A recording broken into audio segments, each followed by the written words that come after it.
Heureux celui qui le vit dans le temple, et ensuite, car cela suffisait, fut rappelé comme un bon serviteur. C'était un vieil homme de ce pays-là, un homme qui approchait du soir et qui touchait au dernier soir de sa vie.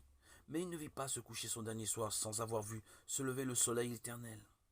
Heureux cet homme qui prit l'enfant Jésus dans ses bras, qui l'éleva dans ses deux mains, le petit enfant Jésus, comme on élève un enfant ordinaire, un petit enfant d'une famille ordinaire d'hommes, de ces vieilles mains tannées, de ces vieilles mains ridées, de ces pauvres vieilles mains sèches et plissées de vieil homme, de ces deux mains ratatinées, de ces deux mains toutes parcheminées. Voici qu'il y avait un homme en Jérusalem nommé Simon, et cet homme juste et craignant Dieu, attendant la consolation d'Israël, et l'Esprit Saint était en lui.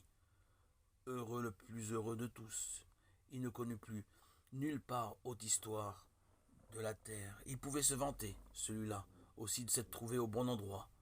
Il était tenu, car il avait tenu dans ses faibles mains le plus grand dauphin du monde, le fils du plus grand roi.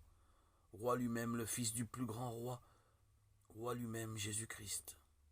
Dans ses mains, il avait élevé le roi des rois, le plus grand roi du monde, roi par-dessus les rois, par-dessus tous les rois du monde.